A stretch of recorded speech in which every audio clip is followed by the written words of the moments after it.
지난주 이제 그 전주부터 이제 계속 태풍 허리케인 할비가 우리 텍사스에 와서 굉장히 많이 피해를 줬는데 여기는 휴스턴입니다.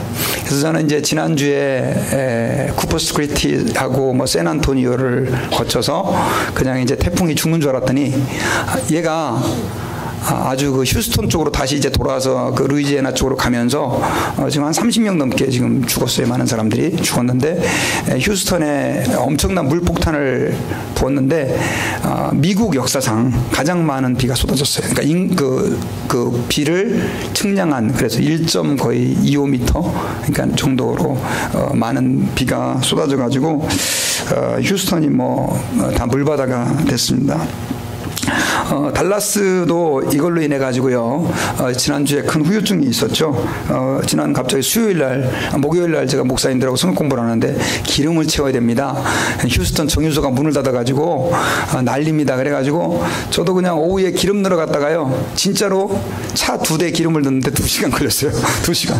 그래서 야, 이게 참 강 건너 불구경하듯이 그렇게 생각을 했는데 결국 이게 휴스턴이 피해를 입으니까 달라스도 피해를 입고 또 한국에도 가스값이 올라갔대요. 그러니까 이게 가스가 아니라 천연가스 그런 가격이 올라가고 하여튼 참 많이 지금 휴스턴이 어려움을 당하고 있어요. 그래서 지금 교회 협의회에서도요 모금을 저희가 좀 하고 있습니다. 그래서 여러분들이 저희가 좀 이렇게 기도로 준비하시고 저희가 다음 주부터라도 봉투를 준비해 놓을 테니까 함께 수재민 헌금을 하실 수 있는 분들은 하셔가지고 돕는데 협조해 주시면 감사하겠습니다.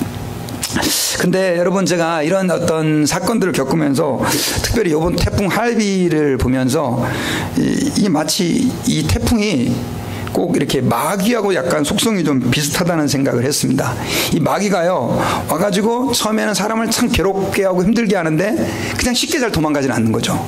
그래서 도망가면서도 피해를 주고 고통을 주는 게 이게 바로 마귀의 특징이거든요. 특히 여러분 그 예수님께서 거라사 지방에 가셨을 때예요. 근데 거기에 귀신 들린 사람이 이 사람에게는 너무나 많은 귀신이 들어갔는데 군대 귀신이 들어갔습니다. 군대 귀신.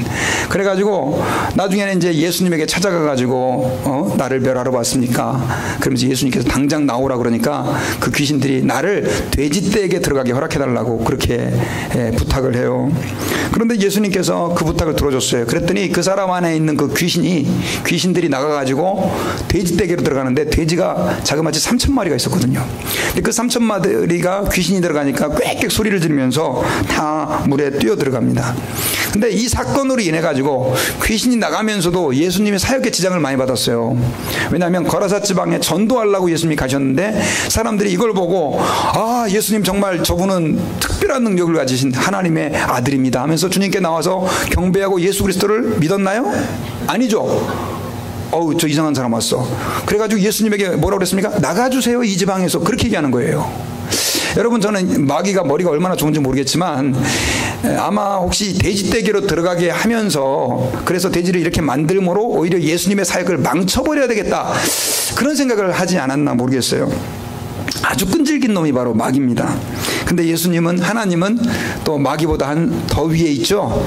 나중에 어떻게 됩니까? 저 귀신 들렸다가 치료받은 사람이 그 지역에 있는 사람들에게 전도를 하는 그런 역사가 일어났던 것을 볼 수 있죠. 할렐루야. 여러분 그래서요 우리가 사실 이 마귀의 역사 이 죄라고 하는 것이 얼마나 우리에게 끈덕지고 질긴지를 좀 깊이 생각을 해야 됩니다. 그런데 많은 사람들이 살면서 사실은 이 마귀의 역사 또 혹은 우리를 시험 들게 하고 넘어지게 하는 이 악한 영의 괴계에 실패하고 자빠질 때가 굉장히 많아요. 설교 들을 때는 말씀 들어 살아야지. 말씀을 읽을 때는 하나님 내가 주님 안에 있겠습니다 다짐을 하지만 막상 넘어질 때가 많단 말이에요. 근데 넘어졌을 때 두 종류의 사람이 있어요. 넘어져서 털퍼덕 아예 그냥 꼴까닥 쓰러지는 분이 계시고 넘어졌지만 다시 일어나는 사람이 있다는 것이죠. 넘어졌지만 다시 일어나는 사람은 어떤 사람이냐? 바로 회개하는 사람이에요. 회개하는 사람. 여러분, 이 세상에서 죄를 안 짓고 살면 굉장히 좋겠죠. 그러나 우리 인간은 나약한 육신을 가지고 있고 마귀가 우는 사자처럼 삼킬 자를 찾고 있다 보니까 자꾸만 우리가 마음은 그게 원하지 않지만 어떻게 해요? 그냥 나도 모르는 사이에 잠깐 실수해서 죄에 빠지는 일들이 너무 많이 있어요. 여러분, 그때마다 우리가 기억해야 될 것이 있습니다. 뭐예요? 회개라고 하는 두 단어입니다. 그래서요, 여러분, 회개라고 하는 것은 뭐냐면요, 사실은 하나님과 우리와의 관계의 끈이라고 말할 수 있어요. 여러분, 우리가 하나님 아버지 앞에서 예수 그리스도를 믿잖아요. 예수님을 믿으면 우리는 하나님 앞에서 구원받은 하나님의 자녀가 되는 줄 믿습니다. 그래서 저는 하나님과 화목하게 지내고 하나님 안에 있는 풍성함을 누리는 방법은요, 가장 먼저 우리가 뭘 해야 되냐면 예수님을 믿고 구원받아야 돼요. 근데 구원은 받아도 맨날 죄에 빠져서 죄 유혹에 넘어져서 비참한 삶을 살아가는 그리스도인들이 있어요, 없어요? 많이 있죠. 그 사람들은요, 특별히 하나님과의 뭐가 깨져 있냐면 하나님의 자녀이긴 하지만 하나님과의 관계가 깨져 있는 것이죠. 여러분, 제가 그 은혜를 보여드렸는데 그 은혜는 두 개의 줄이 있어야 잘 이렇게 움직일 수 있죠. 그 두 개의 줄 중에 한 개의 줄을 저는 구원의 줄이라고 말하고 싶어요. 구원의 줄. 또 하나는 하나님과 관계의 줄인데 그 관계의 줄을 이어주는 중요한 신앙의 행위가 뭐냐면 회개다라고 하는 거예요. 회개. 여러분, 우리가 예수 그리스도를 믿고 구원받아 하나님의 백성이 됐으면 하나님은 우리를 버립니까? 안 버립니까? 안 버리시죠. 안 버리세요.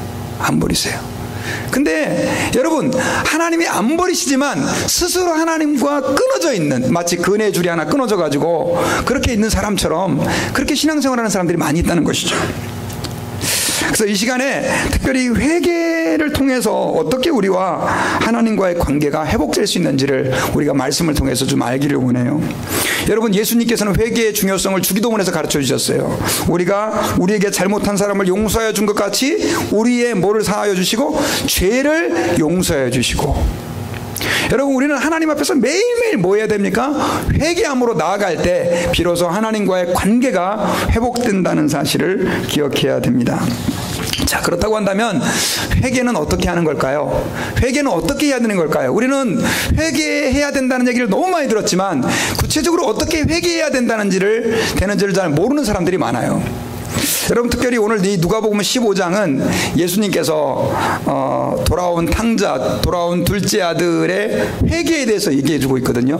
그런데 이 스토리가 회개의 과정과 또 회개가 어떻게 하는 것인지를 잘 보여주기도 해요. 그래서 이 시간에는 우리가 돌아온 둘째 아들의 이야기를 통해서 회개는 어떻게 하는가라고 하는 것을 우리가 4가지 정도로 순서대로 살펴보기를 원합니다. 첫째는요, 우리 한번 읽어봅시다. 회개는 자신의 상태를 제대로 아는 것. 여기서부터 시작이 됩니다.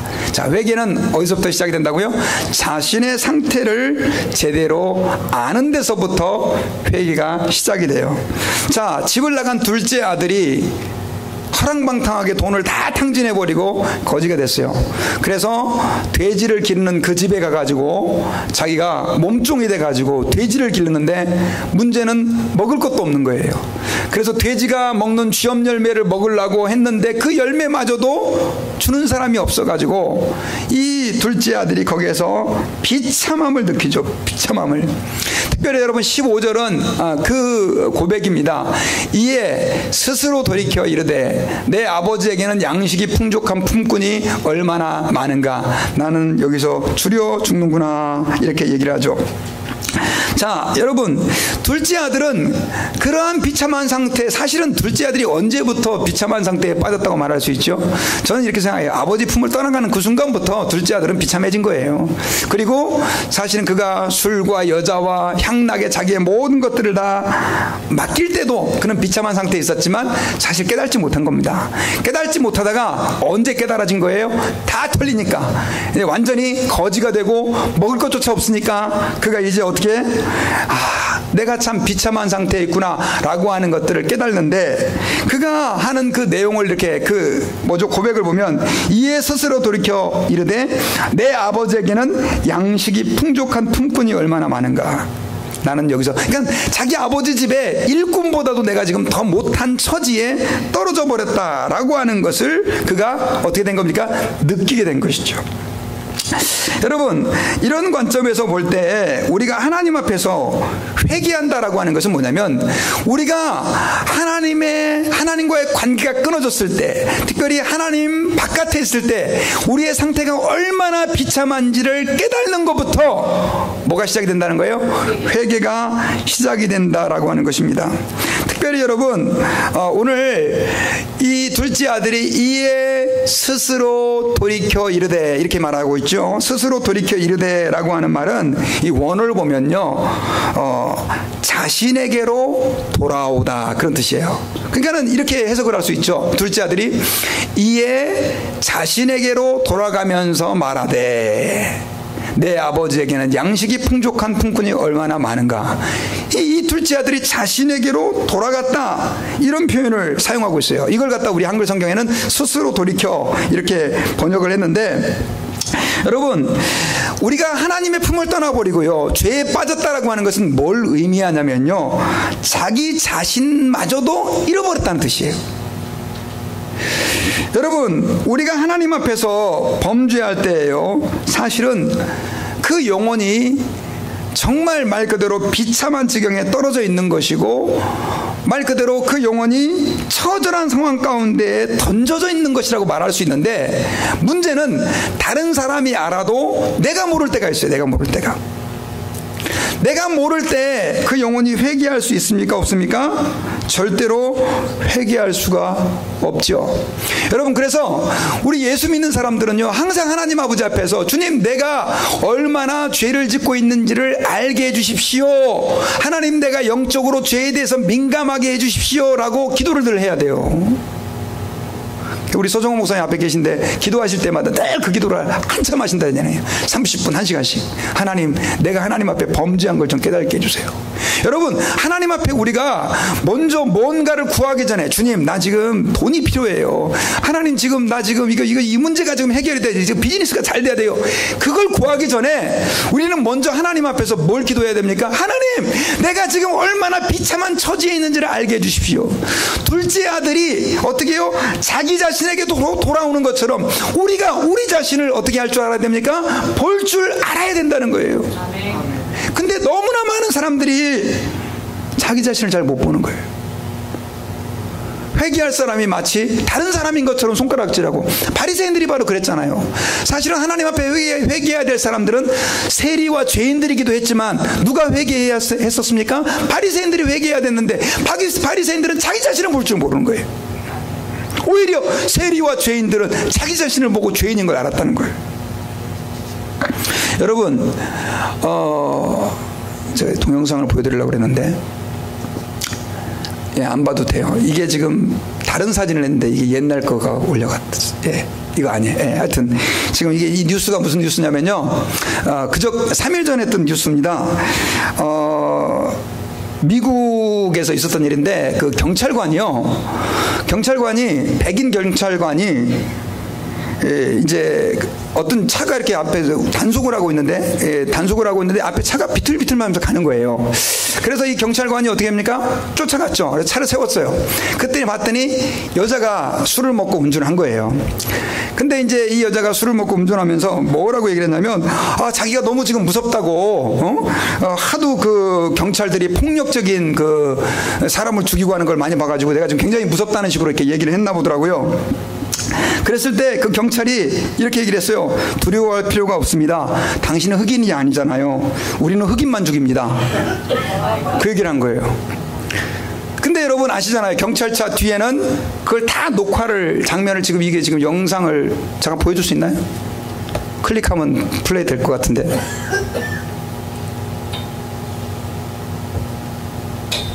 백인 탑승자에게 우리는 흑인만 죽인다고 말한 사실이 알려져 논란이 일고 있습니다. 해당 경찰서 서장은 즉각 기자회견을 열고 해임을 시사했습니다. 워싱턴 이해아트입니다. 한 경찰관이 짙은 어둠이 깔린 도로변에 차량 검문을 하고 있습니다. 그런데 잠시 뒤 차량 탑승자에게 놀라운 말을 건넵니다.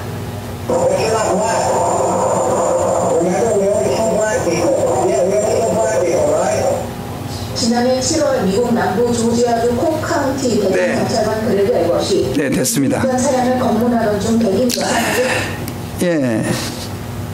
이 사람이 지금 무슨 얘기를 해요? 이거 지금 말도 안 되는 얘기죠. 이것 때문에 지금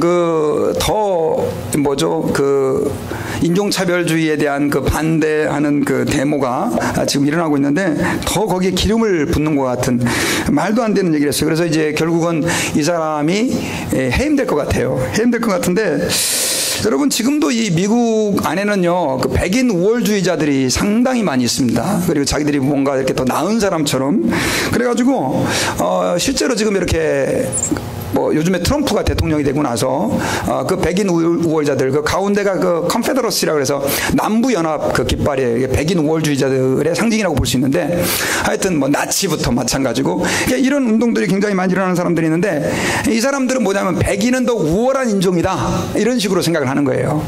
그래가지고 그런데 요즘에 여러분 혹시 아세요? 그 인터넷 광고에 유전자를 검사해주는 그래서 내가 어느 민족이 이렇게 섞여 있는지를 해주는 그 웹사이트가 등장을 했습니다. 근데 이 백인 우월주의자들이 거기에다가 제일 먼저 신청을 한 거예요. 내가 얼마만큼 훌륭한 유전자를 가졌는지. 그래가지고 거기에다가 부탁을 다 했는데 놀라운 결과가 나온 거예요. 이렇게 백인이라고 주장하는 사람들이 보니까 다 위에 3대, 4대, 5대, 10대 거쳐가 올라가 보니까 거기에 뭐가 섞여 있는 거예요? 흑인이라든가 다른 에이시안이라든가 뭐 이게 막 섞여 있는 거예요. 그러니까는 자기들은 백인이라고 생각을 했는데 보니까 순수 백인이 아닌 거죠. 나중에 뭐라 그런지 아세요? 혈통은 중요하지 않다. 지금 보이는 게 중요하다. 이런 식으로 또 얘기를 했다는 거예요. 여러분 제가 지금 왜 이런 얘기를 하느냐면요. 여러분 우리 예수 믿는 사람들도 되게 중요해요. 하나님 아버지 앞에서 나의 겉모습을 보고 나를 보면 안 되는 거예요. 우리가 하나님 아버지 앞에서 하루도 12번씩 범죄하면서도 내가 죄인이라고 하는 사실을 깨닫지 못한다고 한다면 그러면서 계속해서 남들을 향하여 손가락질하고 세상이 이래야 돼, 목사는 이래야 돼, 장로는 이래야 돼, 교회는 이래야 돼 라고 말한다고 한다면 과연 그 사람의 말을 누가 믿어주겠냐는 거죠. 여러분 하나님 아버지 앞에서요 세상을 바꾸는 거 중요해요. 그러나 더 중요한 것이 있습니다. 뭘 바꿔야 돼요? 내 마음이 먼저 변해야 되는 거예요. 그래서 우리는 하나님 앞에 어떻게 기도해야 되느냐? 주님 내 마음을 보여주십시오.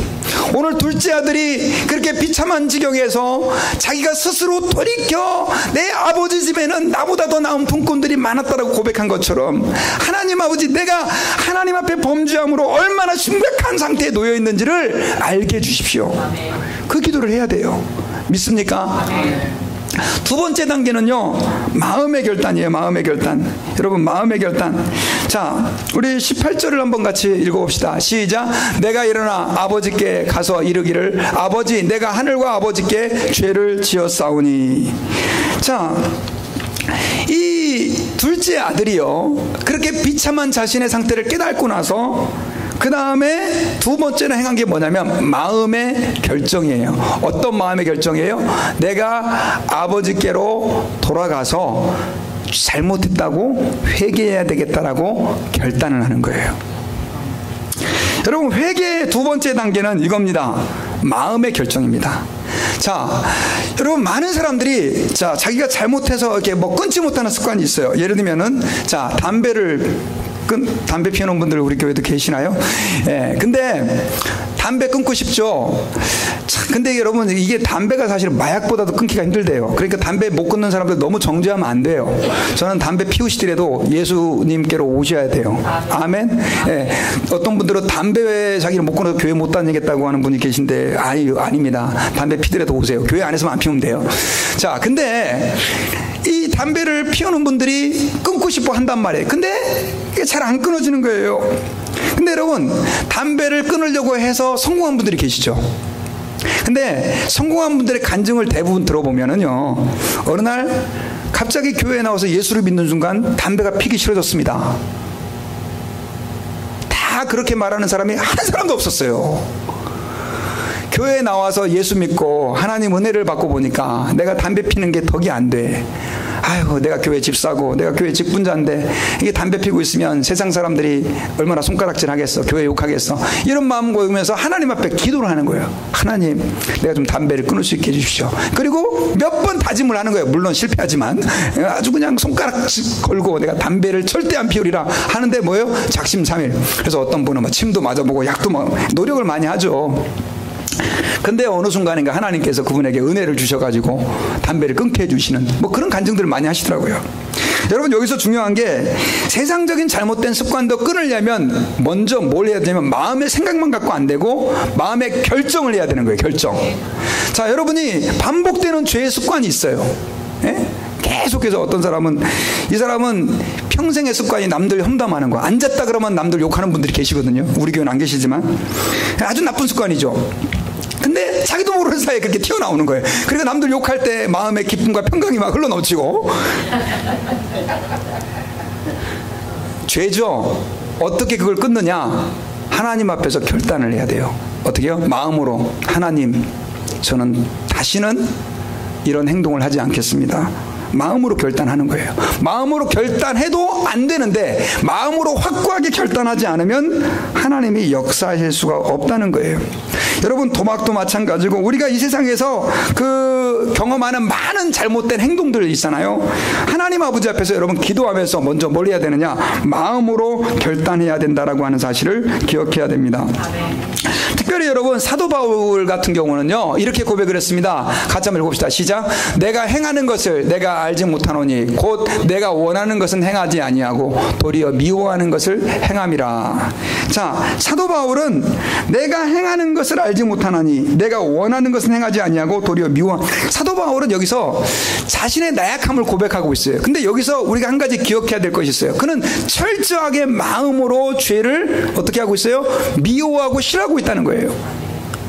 이렇게 얘기하니까, 아니, 목사님, 죄를 좋아해서 짓는 사람이 어디 있어요? 이렇게 얘기하는 분들이 계시죠. 근데 여러분 한번 진지하게 한번 여러분들 돌아보시라고요. 죄를 우리가 미워하는 것 같지만 우리 마음으로 죄를 즐겨하고 죄를 좋아하는 일이 얼마나 많냔 말이에요. 솔직히 정말 죄를 미워하십니까? 여러분, 우리가 죄를 미워하지 않으면 하나님께서 우리 가운데 역사할 수가 없어요. 끊임없이 내가 죄를 좋아하는데요. 그래서 우리는 마음으로라도 하나님, 내가 죄를 미워하겠습니다, 이런 결단이 우리에게 필요하다라고 하는 거예요. 거기서부터 뭐예요? 회개가 본격적으로 시작될 수 있는 것입니다. 그 다음에 회개의 세 번째 단계는 뭐냐면 죄를 자복하는 것입니다. 15장 18절과 21절에 보면 내가 일어나 아버지께 가서 이르기를 아버지, 내가 하늘과 아버지께 죄를 지었사오니 아들이 이르되 아버지, 내가 하늘과 아버지께 죄를 지었사오니 지금부터는 아버지의 아들이라 일컬음을 감당하지 못하겠나이다. 자, 여기서 이 집을 나간 아들은 아버지 앞에 돌아와서 어떻게 합니까? 아버지께 죄를 지었다고 고백하고 있어요. 고백.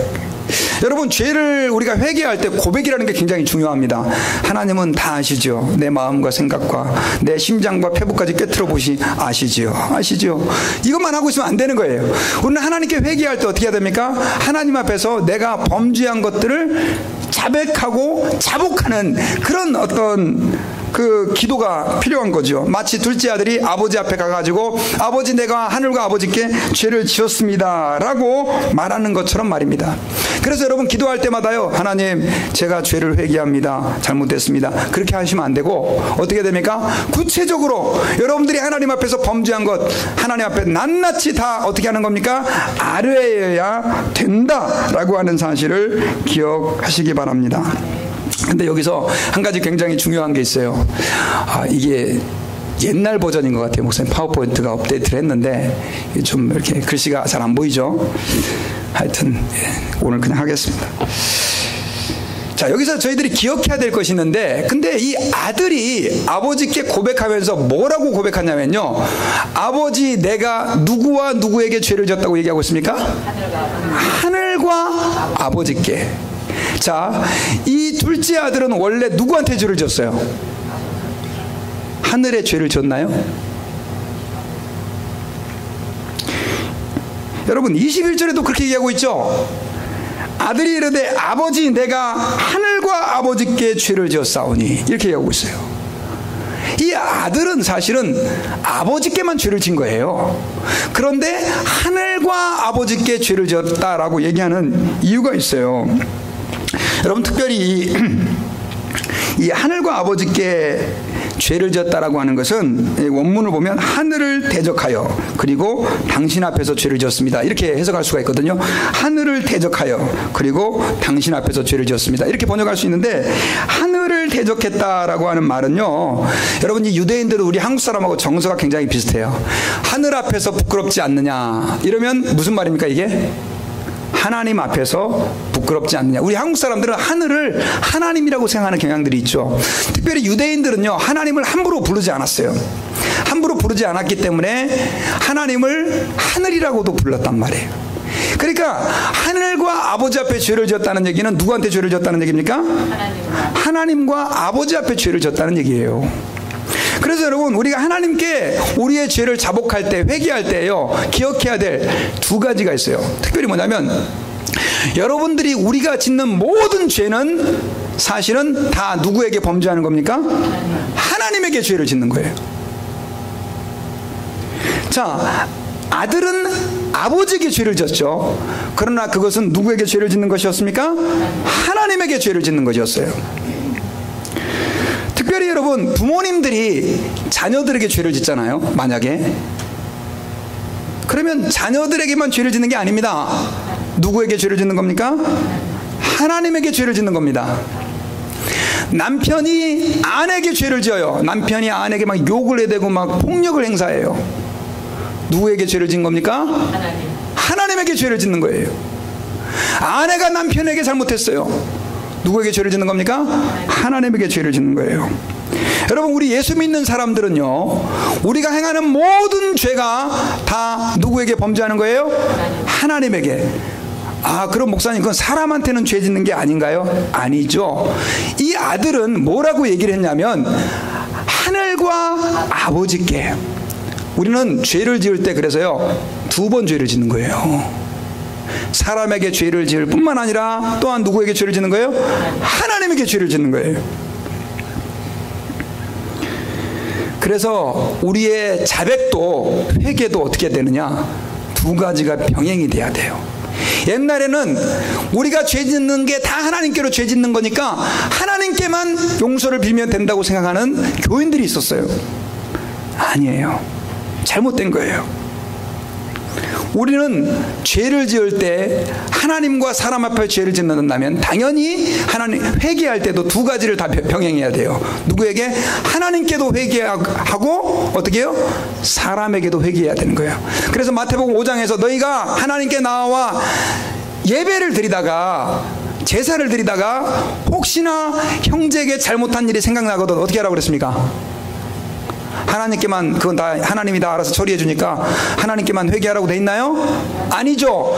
예물을 제단에다가 놓고 형제들에게 가서 잘못을 빌고 화해하고 돌아와서 예배하라고 얘기하고 있잖아요. 진정한 회개에서 많은 그리스도인들이 놓치는 게 바로 그겁니다. 하나님 앞에서 우리는 우리의 죄와 잘못을 회개해야 될 뿐만 아니라 사람 앞에 진정으로 우리의 마음을 다해서 회개를 해야 되는 거예요. 여러분, 시편 51편 4절에 보면요, 다윗이 밧세바에게 범죄를 했습니다. 그때 그가 하나님 앞에 회개하면서 고백했던 이 기도의 고백이 이겁니다. 같이 한번 읽어볼까요? 시작. 내가 주께만 범죄하여 주의 목전에 악을 행하여 싸우니 주께서 말씀하실 때 의로우시다 하고 주께서 심판하실 때 순전하시다 하리이다. 지금 다윗은 뭐라고 얘기를 하고 있어요? 사실은 밧세바에게 범죄하고 밧세바의 남편에게 범죄하고 또 나라의 범죄를 했는데 다윗이 뭐라고 얘기를 해요? 내가 주께만 범죄. 여러분, 이 주께만 범죄했다라고 하는 얘기는 사람에게 범죄하지 않았다는 의미가 아니에요. 이것은 하나님 앞에 자기 자신이 얼마나 큰 죄를 지었다, 사람 앞에 범죄한 것이지만 그것이 하나님께 큰 죄를 진 것이다라고 고백하고 있는 내용이에요. 여러분, 우리 창세기, 여기도 굉장히 글씨가 작게 나왔어요. 자, 창세기 39장 8절과 9절에 보면 요셉의 이야기가 나와요. 요셉이 형들에게 팔려가지고 보디발의 집에서 노예로 살게 됐는데, 그 보디발의 집에서 요셉이 너무 충성하니까 이 보디발이 어떻게 합니까? 이 요셉을 그 집안의 매니저로, 총무로, 이렇게 지배인으로 세워주죠. 근데 그 보디발에게는 아주 좀 잘못된 아내가 있었어요. 근데 이 보디발이 어떻게 합니까? 이 요셉이 보니까 잘생겼거든요. 그래가지고 유혹을 해오는 거예요. 나랑 하룻밤 자자. 그때 사실은 만약에 요셉이 그 보디발의 아내와 같이 동침을 했다면 어쩌면 팔자가 잘 폈을지도 모르겠어요. 왜냐하면 주인 마누라하고 가까워지니까. 그러나 이 요셉은 이렇게 고백을 하죠. 38절에서 이 보디발의 아내가 계속해서 요셉을 유혹하자 이렇게 대답합니다. 요셉이 거절하며 자기 주인의 아내에게 이르되 내 주인이 집안의 모든 소유를 간섭하지 아니하고 다 내 손에 위탁하였으니 이 집에는 나보다 큰 이가 없으며 주인이 아무것도 내게 금하지 아니하였어도 금한 것은 당신뿐이니 당신은 그의 아내임이라. 그런즉 내가 어찌 이 큰 악을 행하여 누구에게 죄를 지으리까? 하나님께 죄를 지으리까? 아무도 몰래 둘이 잠을 자도 그것은 누구에게 죄를 짓는 겁니까? 보디발 남편에게만 범죄하는 게 아니라 하나님께 죄를 짓는 것이다 라고 하는 것을 이야기하고 있어요. 그래서 저희들은 하나님 앞에서 기억해야 돼요. 우리가 회개할 때 우리는 철저하게 하나님께 우리의 죄를 자복하고 회개할 뿐만 아니라 행여나 사람에게 잘못한 것이 있거든 찾아가서 그 사람에게 어떻게 해야 됩니까? 잘못을 빌고 용서를 빌어야 돼요. 요한일서 1장 9절 같이 한번 읽읍시다. 시작. 만일 우리가 우리 죄를 자백하면 그는 미쁘시고 의로우사 우리 죄를 사하시며 우리를 모든 불의에서 깨끗하게 하실 것이요. 우리가 우리 죄를 자백하면 주님이 어떻게 하신다고요? 용서해 주신다라고 하는 거예요. 특별히 이걸 잘한 사람이 누구냐면요, 삭개오예요. 삭개오. 여러분, 삭개오가 키가 작았잖아요. 그래서 예수님을 보기 위해서 뽕나무 위에 올라가 가지고 예수님을 맞이하는데 예수님이 삭개오한테 내가 니네 집에 가겠다. 그래가지고 삭개오가 예수님과 함께 잔치를 그 집에서 벌리게 됩니다. 그리고 나서 이제 삭개오가 뭐라고 얘기를 하냐면요, 네, 글씨가 조금 좀 잘못됐어요. 제가 읽어드리겠습니다. 삭개오가 서서 주께 여짜오되 주여 보시옵소서, 내 소유의 절반을 가난한 자들에게 주겠사오며 만일 누구의 것을 속여 빼앗은 일이 있다면 네 갑절이나 갚겠나이다. 이렇게 얘기하고 있어요. 자, 삭개오가 자기의 소유의 절반을 팔아서 가난한 사람들에게 주겠다고 하고요, 다른 사람들 것을 속여서 뺏었다면 몇 갑절을 갚겠다고요? 네 갑절을 갚겠다는 거예요. 그랬을 때 예수님께서 우리 삭개오에게 뭐라고 그랬는지 아십니까, 여러분? 오늘날 이 집에 구원이 임했다고 얘기를 해요. 회개라고 하는 것은 하나님에게 주님 잘못했습니다 하고 눈물 찔찔 짜고, 눈물도 흘리셔야죠. 그것만이 다가 아니라니까요, 여러분요. 우리는 하나님께도 회개해야 되지만 어떻게 해야 됩니까? 사람에게 범죄한 것에 대해서 회개하고 뭐까지 해야 돼요? 배상까지 해야 되는 거예요. 배상까지. 실제로 여러분, 율법에 의하면요, 다른 사람 것을 부당하게 취했으면 5분의 1을 더해서 갖다 줘야 된다라고 레위기서 6장 5절에서 얘기하고 있어요. 내가 잘못된 방법으로 남의 것을 내 걸로 취했으면 5분의 1을 어떻게 해요? 더해서 배상해 줘야 된다라고 말하고 있고요. 도둑질을 했잖아요. 만약에 도둑질을 했으면 10,000불을 도둑질을 했어요. 그러면 몇 배를 갚았냐? 4배를 갚으라고 얘기를 하고 있어요. 그러니까 지금 이 세리는 그 율법대로 그렇게 하겠다는 거예요. 여러분, 오늘날 왜 많은 사람들이 하나님 앞에서 죄 지으면 또 짓고 죄 지으면 또 짓고 왜 계속해서 반복해서 죄를 짓느냐? 배상의 개념을 모르는 거예요. 사람에게 죄를 짓고 하나님께만 와서 잘못했습니다라고 하면 되는 줄 아는 거예요. 여러분, 아니에요. 혹시 여러분 가운데 죄송합니다, 남의 돈을 빌려갖고 안 갚으신 분들 계십니까? 갚으세요. 액수가 너무 많으면 그분한테 오늘부로 가서 전화해서 나눠서라도 갚겠다고 하세요. 그러고 보니까 내가 황 권사님한테 20불 빌린 거 오늘 이따 꼭 받아가세요. 지난주에 제가 회비를 안 줘가지고. 혹시 잊어버렸으면 빨리 전화해가지고 제 아내한테 받으세요. 여러분, 근데 만약에 내가 갚아야 될 분들이 이 세상에 안 계세요. 그럼 또 어떻게 할 수 없죠. 뭐 다른 방법으로라도. 여러분, 이건 성경에서 말하고 있는 거예요. 제가 말하고 있는 게 아니에요. 왜 예수 믿는 사람이 손가락질 받고 욕을 먹느냐? 죄를 하나님께만 회개하는 거예요. 내가 주께만 범죄하여. 시편 51편 어디서 들은 거 인용해가지고. 아닙니다, 여러분. 누가복음 15장 보시라고요. 하늘과 아버지께 죄를 졌다고 얘기하고 있잖아요. 마지막으로 회개할 때 우리는요, 어떻게 됩니까? 겸손한 자세로 회개해야 됩니다. 아니, 목사님 회개할 때 당연히 겸손한 자세로 회개하는 거 아닙니까? 우리 한번 성경 구절 읽어봅시다. 시작. 지금부터는 아버지 아들이라 일컬음을 감당하지 못하겠나이다. 나를 품꾼의 하나로 보소서 하리라. 이 아들은요, 아버지한테 회개하러 갔을 때 어떻게 하기로 결정했냐면, 아버지, 나를 이제는 누구로 보십시오? 품꾼의 하나로 보십시오. 품꾼이라고 하는 말은 오늘날로 말하면요, 일용직 근로자입니다. 하루 벌어서 먹고 사는. 제일 쉬운 예를 알려드리면, 여러분 여기서 5분만 뒤로 가면 여기에 그 로얄 레인하고 데니스 만나는 곳에 우리 멕시코 사람들이 많이 계세요. 뭐 다른 나라에서 온 분들도 계신데, 그분들은 거기서 그냥 기다리고 있어요. 그래서 누가 와서 픽업해가지고 가면 그냥 그걸로 하루 돈 먹고 사는 거예요. 이게 뭐냐? 오늘 성경에서 나오는 품꾼이에요. 품꾼. 여러분, 우리 한국에 요즘에 임시직 근로자 때문에 말이 많죠. 계약직이에요. 너는 1년만 일해라, 2년만 일해라. 근데 이 품꾼들은 계약직도 아니에요. 그냥 하루 쓰고 벌릴 수 있는 게 품꾼들이에요. 그러니까 이 아들이, 아버지 저를 계약직으로 좀 써주십시오도 아니고 품꾼의 하나로 그냥 생각해 주십시오. 왜요? 자기가 나쁜 짓 한 게 많잖아요. 아버지 돈 가서 다 탕진해버리고. 근데 여러분, 여기서 저희들이 한번 생각해 봐야 될 게 있어요. 우리 예수 믿는 사람들은요, 좀 잘못된 생각을 하나 가지고 있어요. 목사님들이 너무 교회에서 잘 가르쳐놔가지고 회개하면 하나님이 용서해준다. 그러니까 이렇게 생각하는 분들도 있어요. 하나님, 내가 회개했으니까 이제 용서해줘요? 아, 용서 안 해준다고요? 아, 용서해 주셔야죠, 당연히. 그리고 교회에서도 죄 지면서도 큰 소리 빵빵 쳐. 아, 나 다 회개했는데, 아, 집사님 왜 그래 나한테? 이러면서.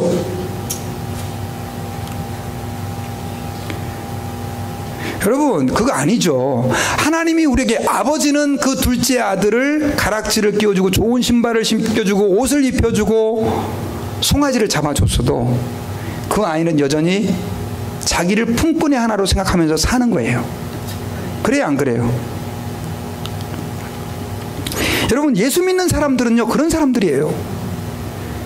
그래서 우리 예수 믿는 사람들은요, 하나님 앞에서 늘 그렇다고 해서 또 내가 완전히 죄에서 벗어나가지고 예수님과 같은 삶을 살고 있으면 또 모르지만, 지금도 여전히 죄를 짓고 있으면서도, 옛날에도 죄인이었고 그 죄가 예수님의 보혈로 용서받았고 지금도 죄를 짓고 있으면서도 큰 소리만 빵빵 치는 분들이 계세요.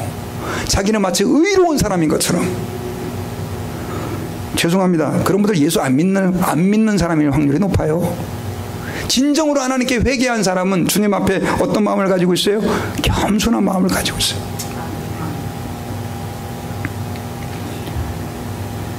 여러분, 제가 목사인데, 아, 여러분, 목사에게 이렇게 대접해도 됩니까? 내가 그래도 명색이 목사인데. 정상이에요, 비정상이에요? 죄송합니다. 제 마음속에는 그런 마음이 가끔씩, 자주는 아니고 가끔씩 1년에 한 번 정도 올라올 때가 있어요. 제가 미쳤을 때. 여러분, 저는 품꾼의 한 사람 같은 존재예요.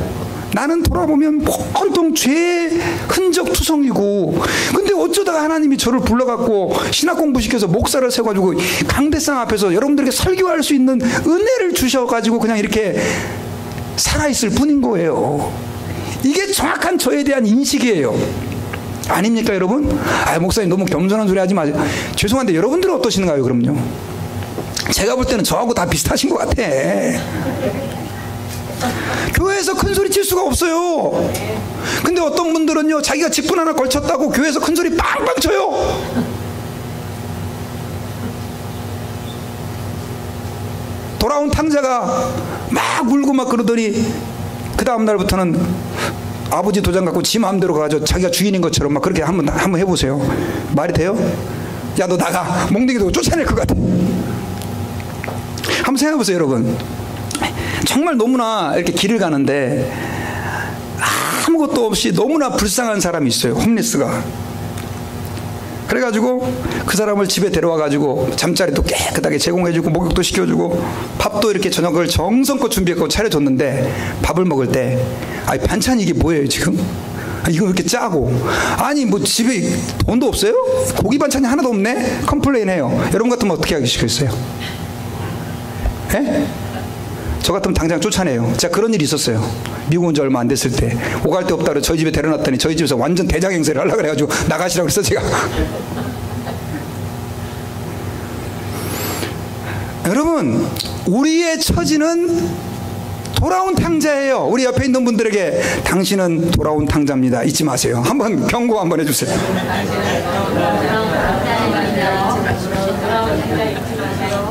그러니까 예수 믿는 사람은요 권리를 주장하면 안 돼요. 너무 권리를 주장하면 안 돼.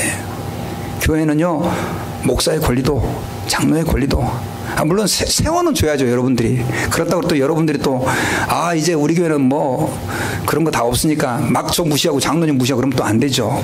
질서는 필요하니까. 근데 우리가 스스로 어떤 마음으로 서야 되느냐, 그런 마음 갖고 주님을 섬겨야 되는 거예요.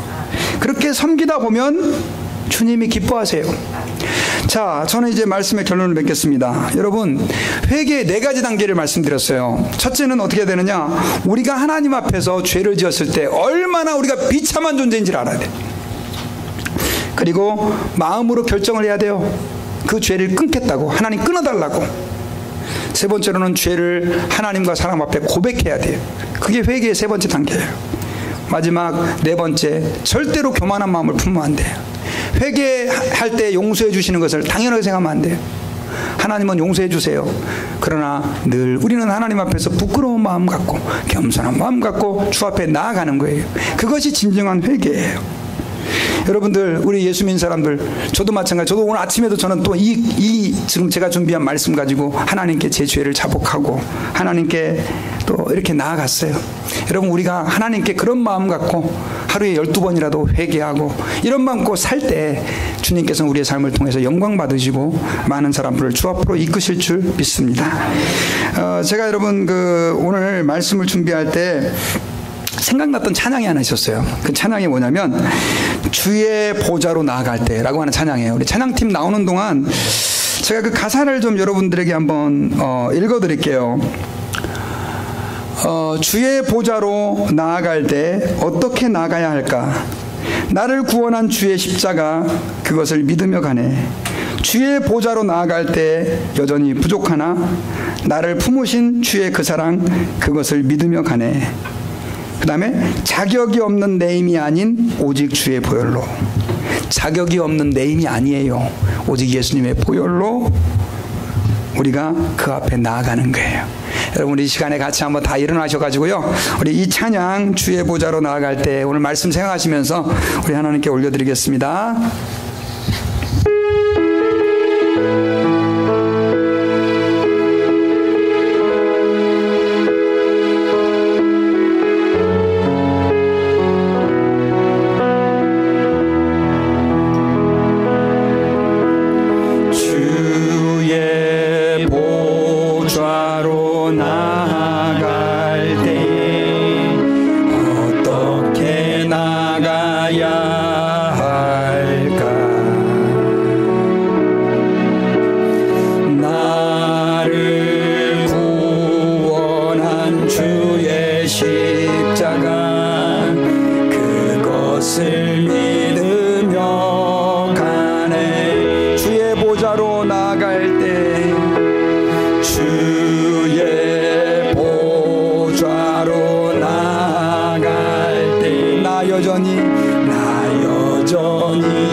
오직 예수님의, 오직 예수님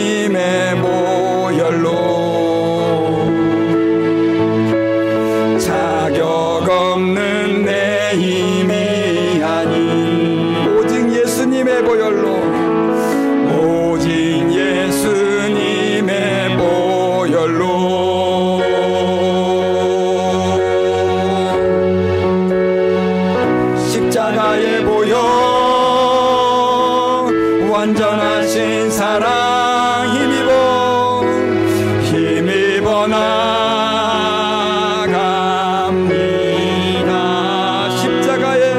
십자가에 모여 완전하신 사랑 힘입어 예배합니다. 힘입어 예배하 십자가에 모여 완전하신 사랑 한 번 더 십자가에 모여 완전하신 사랑 힘입어 나갑니다.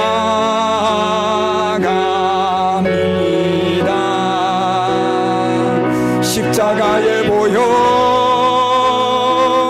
완전하신 사랑 힘입어 예배합니다. 힘입어 예배합니다. 자격 없는 내 힘이 아니 자격 없는 내 힘이 아니 오직 예수님의 보혈로 오직 예수님의 보혈로 자격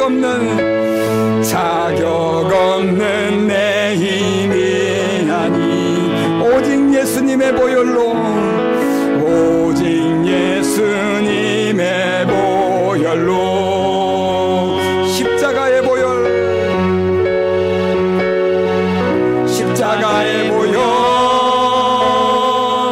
완전하신 사랑 힘입어 나갑니다.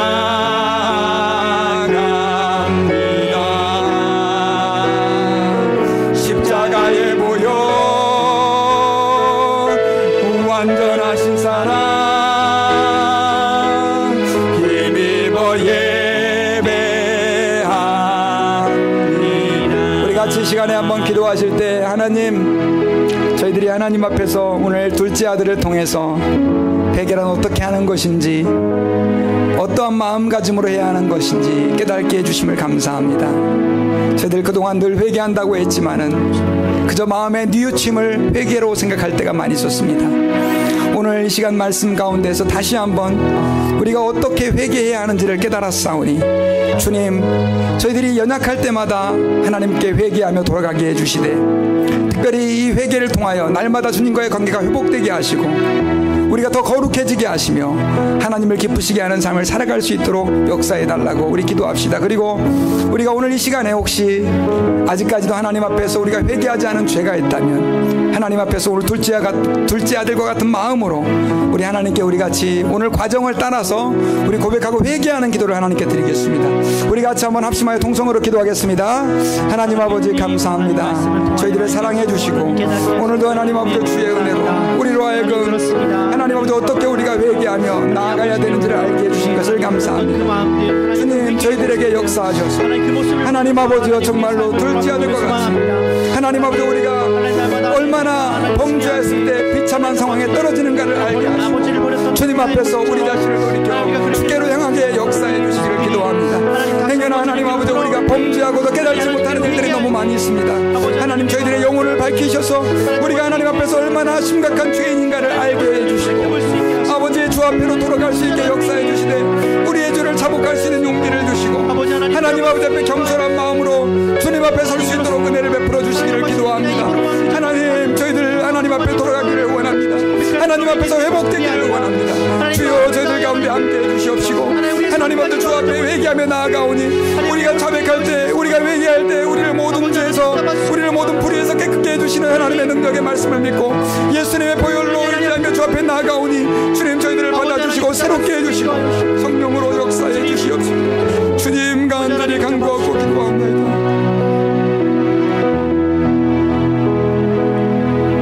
주님 앞에서 우리 모습을 바라볼 때마다 왜 그렇게 우리가 부족하고 부끄러운지 모르겠습니다. 주님, 바르게 살기를 원하는 마음은 있지만 우리의 내면 깊숙이는 아직도 죄를 사랑하는 마음이 있습니다. 하나님, 이 시간에 저의 연약함을 주님 앞에 내려놓사오니 성령으로 역사하셔서 우리가 하나님 앞에서 죄에 빠졌을 때 얼마나 비참한 존재가 되어지는지를 알게 해주시고 하나님 아버지 앞에서 우리가 아버지 안에 있는 것이 얼마나 감사하고 기쁜 것임을 깨닫게 해주셔서 주 앞에 돌아갈 수 있도록 역사해 주시기를 간절히 기도합니다. 우리에게 예수 그리스도의 보혈을 통해 회개할 수 있는 은혜를 주셨는데 하나님 앞에서 연약할 때마다 우리가 회개를 잊지 아니하게 도와주시고 범죄함에 빠져 방황하지 아니하게 도와주시고 회개하고 주 앞에 돌이켜서 주님 기쁘시는 그 은혜 안에 살 수 있도록 역사해 주시기를 주님 진심으로 소망합니다. 지금은 우리를 위하여 십자가에서 죽으시고 부활하신 예수 그리스도의 은혜와 하나님 아버지의 큰 사랑과 성령님의 감동 감화하심이 오늘 말씀을 듣고 하나님 앞에 회개하며 주 앞에 돌아가기를 원하는 주의 자녀들 위해 이제로부터 영원 무궁토록 함께 계실지어다. 아멘.